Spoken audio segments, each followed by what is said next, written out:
Bonjour à tous et bienvenue au My Showcase. Je suis Yves Mion, luthier créateur de Mion Guitare. Bien, bonjour à toi, bonjour Yves, merci d'être présent donc au My Showcase, donc le nouveau lieu parisien qui est dédié à la guitare de luthier. Donc merci d'être venu aujourd'hui avec un ensemble impressionnant de guitares électriques et de basses. On va au cours de l'entretien discuter un petit peu plus précisément de tout ça. Mais avant, on aimerait un petit peu découvrir qui est Yves Mion, donc le créateur de Mion Guitare.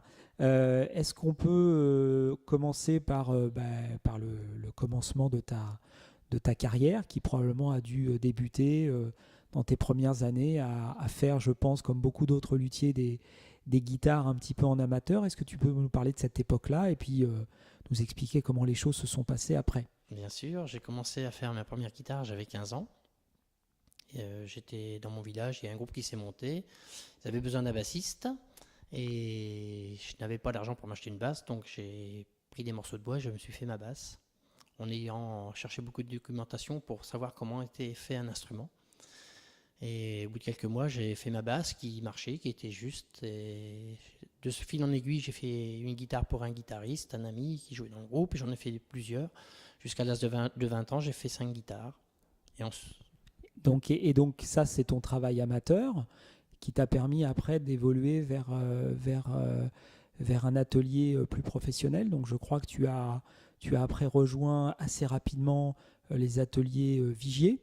Oui, ayant pris goût à la lutherie et me perfectionnant un peu, je suis allé avec une de mes guitares chez Patrice Vigier le voir pour me faire embaucher, si c'était possible. Et ça n'a pas manqué. J'y suis resté 6 ans. Et je- D'accord. Et donc pendant ces 6 années, quel rôle tu as eu en fait au cours de ces 6 années? Je pense que tu as dû commencer avec certaine responsabilité, puis après évoluer dans cet atelier. Est-ce que tu peux nous parler en quelques mots de cette évolution que tu as eue durant ces 6 années qui t'ont, je pense, formé quand même? Bien sûr, donc en arrivant chez lui, je me suis retrouvé au ponçage des guitares, c'est-à-dire à l'étape finale avant le vernissage. Donc une étape importante, mais qui permet d'acquérir la maîtrise du travail bien fait et bien fini. Donc j'ai fait ça plusieurs mois.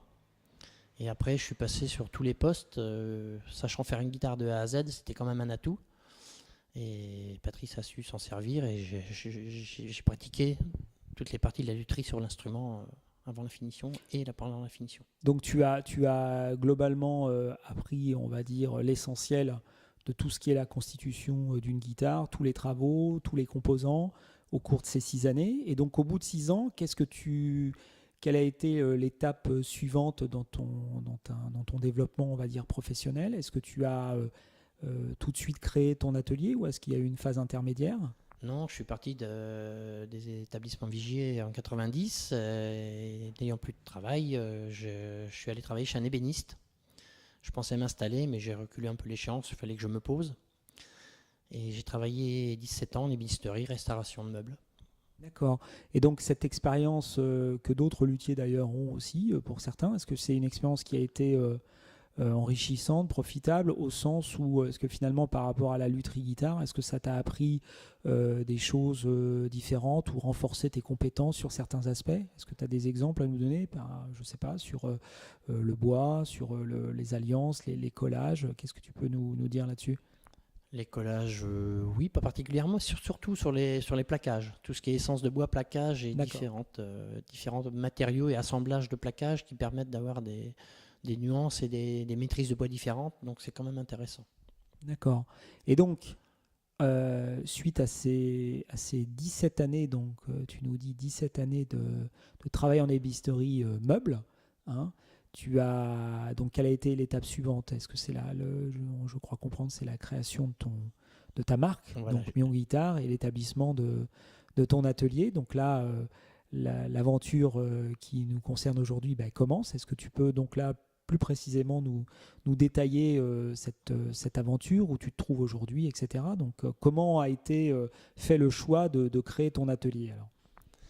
Disons que pendant ces 17 années, je faisais quand même des guitares. J'ai fait quelques guitares, des réparations.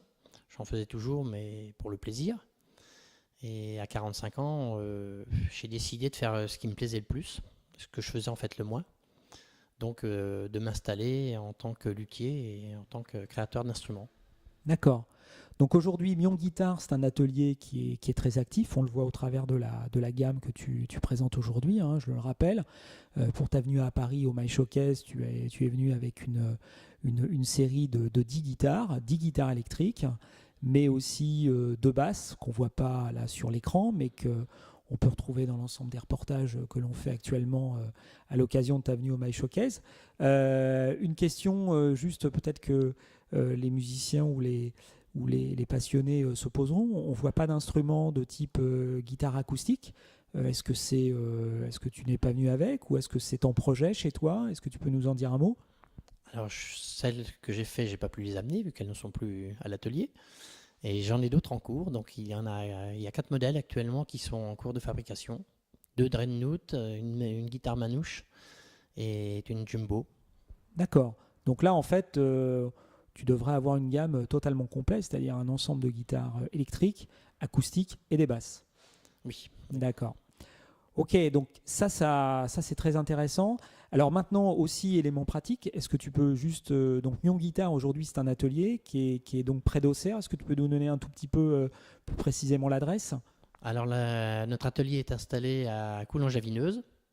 C'est un village qui se trouve près d'Auxerre. Je suis équipé d'un showroom aussi, qui se trouve sur place. Donc on peut venir essayer les instruments à l'atelier, il n'y a pas de problème. D'accord. Ok, ça c'est très bien.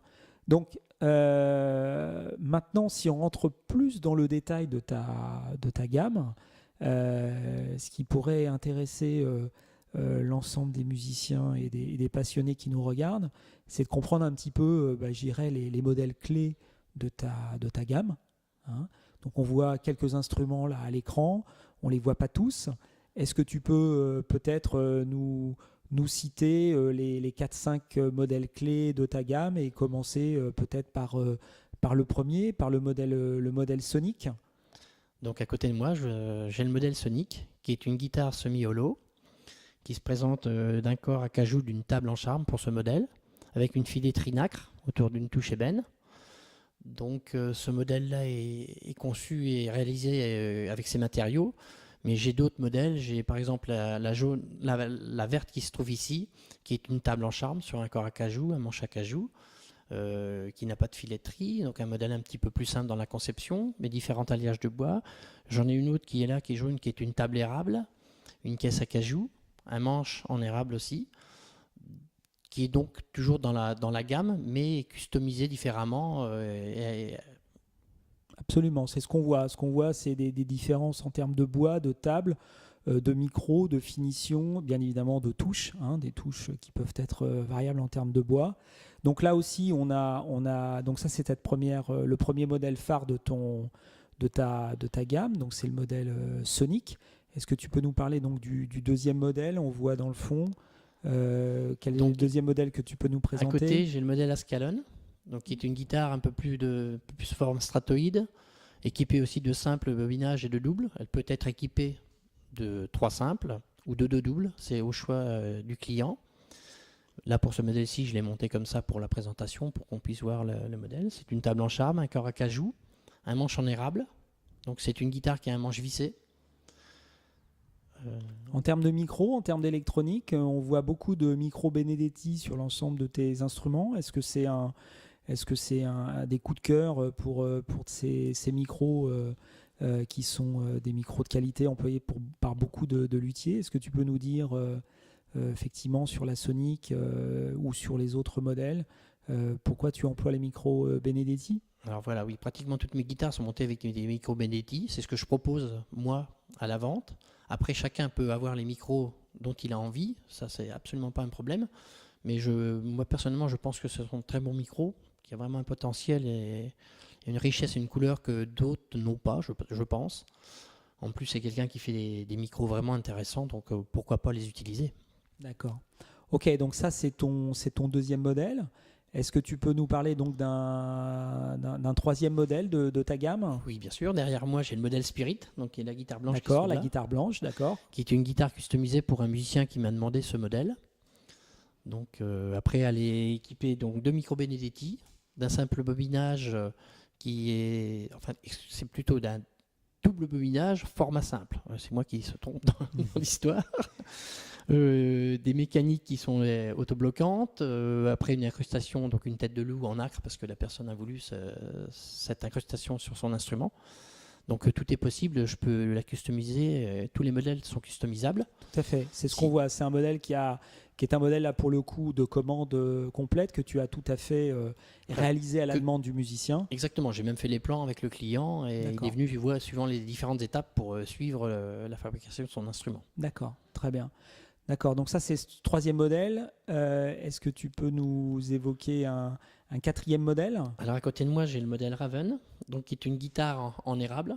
Donc tout le corps est en érable avec un manche en érable 5 plis et noyé, un manche conducteur qui traverse la guitare complètement. Donc ce qui est intéressant au niveau sonore, qui lui permet de récupérer du sustain et différentes choses intéressantes pour le jeu et pour la sonorité de l'instrument.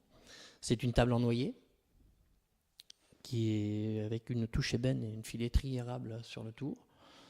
Donc c'est une guitare qui est plus rock, elle est équipée de double bobinage. D'accord. Donc ça c'est le modèle Raven. Sur ce modèle-là, donc on a effectivement une technologie de manche traversant. Est-ce que donc ce modèle-là est un modèle qui peut être aussi dérivé en termes de table? On voit là une table avec une alliance de bois. Est-ce qu'on peut avoir une table de ce type-là, mais dans d'autres bois ou en couleur, par exemple, comme on voit la guitare blanche derrière? Qu'est-ce que tu peux proposer là-dessus? Bien sûr, tous les modèles qui sont là et la conception, les bois que j'ai choisis, c'est moi qui les ai choisis parce que j'avais cette sensibilité au moment où j'ai fait ces instruments. Mais tous les modèles sont adaptables avec différents bois, différents types de bois, différentes couleurs, différentes teintes, différentes laques. Tout est possible. D'accord. Alors, on ne voit pas à l'écran, mais il y a deux basses que tu as apportées donc, au My Showcase pour cette exposition. Est-ce que tu peux nous parler en général de ces deux basses? Donc j'ai fait deux modèles. Il y a le modèle Ellipse et le modèle Elion.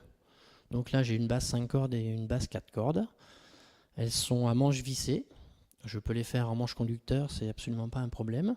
Je peux faire des 6 cordes aussi, c'est à la demande.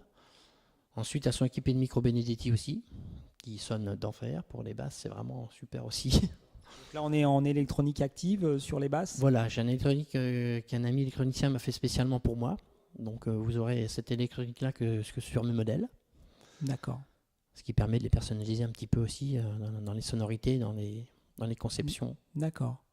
Ok, ben je pense qu'on a fait un premier tour là, sur l'ensemble de ta gamme. Donc, à l'occasion de ton travail de luthier, je pense que tu as eu des demandes un petit peu particulières de personnalisation. Est-ce que là-dessus, tu as des anecdotes à nous citer sur une demande particulière d'un musicien ou des choses étonnantes ou une difficulté technique à réaliser? Est-ce que tu pourrais évoquer une anecdote, par exemple, là-dessus? Oui, j'en ai une. Une bien sympa. C'est un musicien qui est venu me voir, qui mesure 2,06 m et qui était basketteur avant et qui se reconvertit dans la musique. Et il avait un show à faire en Pologne, une grosse scène, une grosse télé, et un instrument standard pour lui, c'est format ukulélé. Donc il est venu voir si je pouvais lui faire une guitare plus grosse.